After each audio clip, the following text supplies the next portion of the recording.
एक हाथ में डमरू है और काल नाग है साथ जिसके, जिसकी लीला अपरंपार, वो है भोलेनाथ मेरी।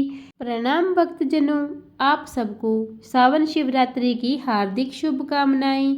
आप सबका स्वागत है मेरे चैनल ज्योति धर्म गंगा में। आज मैं आपके लिए सावन माह की शिवरात्रि की कथा लेकर आई हूँ। सावन शिवरात्रि का त्योहार श्रावण महीने की कृष्ण पक्ष की चतुर्दशी तिथि को मनाया जाता है। इस दिन शिव भक्त व्रत रखकर सावन व्रत कथा का पाठ करते हैं। सावन शिवरात्रि व्रत का सनातन धर्म में विशेष महत्व माना जाता है।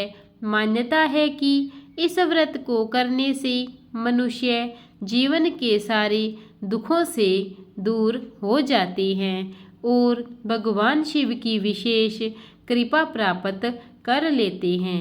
इस साल सावन शिवरात्रि का व्रत 2 अगस्त दिन शुक्रवार को पड़ रहा है। इस दिन भगवान शिव की विधि विधान पूजा करने के बाद श्रावण शिवरात्रि की व्रत कथा को जरूर पढ़ें। कथा को संपूर्ण पढ़ने से आपको संपूर्ण फल मिलेगा। कथा को अधूरा मत छोड़िएगा। सावन शिवरात्रि की कथा के अनुसार एक बार चित्रभानु नामक एक शिकारी था जो पशुओं की हत्या करके अपना परिवार चलाता था। वह एक साहूकार का ऋणी था, लेकिन कर्ज न चुका सकने के कारण क्रोधित होकर साहूकार ने उसको बंदी बना लिया था। संयोग से उस दिन शिवरात्रि का पावन पर्व था। बंदी रहते हुए शिकारी शिव संबंधी धार्मिक बातें सुनता रहा। वहीं उसने शिवरात्रि व्रत की कथा भी सुनी। शाम के समय साहूकार ने उसे बुलाया और ऋण चुकाने के लिए पूछा तो शिकारी ने कर्ज अगले दिन चुकाने का वादा कर दिया। साहूकार ने उसकी बातें मान ली और उसे जाने दिया। शिकारी जंगल में शिकार के लिए निकल गया। दिन भर बंदी गृह में रहने के कारण शिकारी भूख प्यास से व्याकुल हो गया था। सूर्यास्त के बाद वो एक जलाशय के समीप गया और वहाँ एक घाट के किनारे स्थित पेड़ पर पीने के लिए थोड़ा सा जल लेकर उस पेड़ के ऊपर चढ़ गया। शिकारी को पूरी उम्मीद थी कि कोई न कोई जानवर अपनी प्यास बुझाने इस घाट के पास जरूर आएंगे। शिकारी बेलपत्र के पेड़ पर था और उसी के नीचे एक शिवलिंग भी था जो बेलपत्रों से ढका था। भूख और प्यास से थका वो उसी मचान पर बैठ गया। शिकारी ने मचान बनाते समय जैसे ही टहनियाँ तोड़ी वे संयोग से शिवलिंग पर जा गिरी। इस प्रकार दिन भर भूखे प्यासे रहकर शिकारी का अनजाने में शिवरात्रि का व्रत भी हो गया और शिवलिंग पर बेलपत्र भी चढ़ गए। इस तरह से एक पहर रात्रि बीत जाने पर एक गर्भिणी मृगी तालाब के किनारे पानी पीने के लिए पहुंची। शिकारी ने उसे देखकर धनुष पर तीर चढ़ा दिया। जो ही वो प्रत्यंचा खींचने लगा, उसके हाथ के धक्के से कुछ पत्ते और जल की कुछ बूंदें नीचे बने शिवलिंग पर गिर गई और अनजाने में ही शिकारी की पहले पहर की पूजा भी संपन्न हो गई। और फिर जैसे ही मृगी ने शिकारी को देखा तो मृगी बोली, हे शिकारी, मैं गर्भिणी हूँ, शीघ्र ही प्रसव करूँगी। तुम एक साथ 2 जीवों की हत्या का पाप अपने सिर पर ना लो। मैं बच्चे को जन्म देकर शीघ्र ही तुम्हारे पास वापस आ जाऊंगी, तब मुझे मार लेना। शिकारी ने प्रत्यंचा ढीली कर दी और मृगी को जाने दिया। कुछ ही देर बाद एक और मृगी वहां से निकली। शिकारी ने उसे देखकर धनुष पर बाण चढ़ा दिया।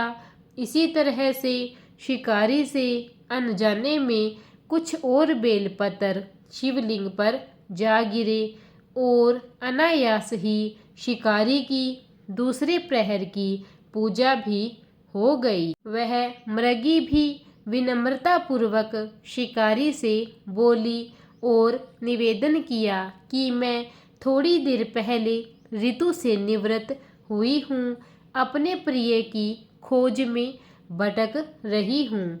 मैं अपने पति से मिलकर शीघ्र ही वापस आ जाऊंगी। शिकारी ने उसे भी जाने दिया। दो शिकार को खोकर शिकारी चिंता में पड़ गया था कि रात्रि का आखिरी पहर बीतने को था कि तभी एक अन्य मृगी अपने बच्चों के साथ उधर से निकली। शिकारी ने उसे देख तुरंत ही धनुष पर तीर चढ़ा दिया। वो तीर छूटने को ही था कि मृगी बोली, मैं इन बच्चों को इनके पिता के हवाले करके लौट आऊंगी, इस समय मुझे मत मारो। शिकारी ने कहा, मैं सामने आए शिकार को कैसे जाने दूं? इससे पहले भी मैं 2 बार अपना शिकार खो चुका हूँ। मेरे बच्चे भूख प्यास से व्याकुल होंगे। मृगी ने शिकारी की बात सुनकर कहा कि जैसे तुम्हें अपने बच्चों की ममता सता रही है, वैसे ही मुझे भी इनकी फिक्र है। इसलिए मेरे बच्चों का सोचते हुए मुझे थोड़ी देर के लिए जीवन दान दे दो। मेरा विश्वास करो, मैं इन्हें इनके पिता को सौंपकर तुम्हारे पास तुरंत ही लौट आऊंगी। मृगी की बात सुनकर शिकारी को उस पर दया आ गई। उसने उसे भी जाने दिया। शिकार न कर पाने के कारण परेशान होकर पेड़ पर बैठा शिकारी बेलपत्र तोड़ तोड़ कर नीचे फेंकता जा रहा था। इस तरह से उसके तीसरे प्रहर की पूजा भी संपन्न हो गई। सुबह होने को हुई तो एक मृग उसी रास्ते पर आया। शिकारी ने सोचा कि चाहे कुछ भी हो जाए, इस बार वो शिकार करके ही रहेगा। शिकारी की तनी प्रत्यंचा देखकर मृग ने विनीत स्वर में कहा, यदि तुमने मुझसे पहले आने वाली 3 मृगियों और उनके छोटे छोटे बच्चों को मार डाला है तो मुझे भी शीघ्र ही मार दो, ताकि मुझे उनके वियोग का दुख न सहन करना पड़े, क्योंकि मैं उन मृगियों का पति हूँ। यदि तुमने उन्हें जीवन दान दिया है तो मुझे भी कुछ समय के लिए जीवन देने की कृपा करो। मैं उनसे मिलकर तुम्हारे पास उपस्थित हो जाऊंगा।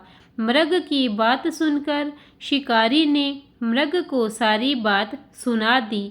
तब मृग ने कहा, मेरी 3 पत्नियां जिस प्रकार प्रतिज्ञाबद्ध होकर गई है, वो मेरी मृत्यु से अपने धर्म का पालन नहीं कर पाएगी। अतः जैसे तुमने उन पर विश्वास करके उन्हें छोड़ा है, वैसे ही मुझे भी जाने दो। मैं उन सभी के साथ तुम्हारे सामने शीघ्र ही उपस्थित होता हूँ। जाने अनजाने में ही सही, उपवास, रात्रि जागरण और शिवलिंग पर बेलपत्र चढ़ाने से शिकारी का हिंसक हृदय अब निर्मल हो गया था।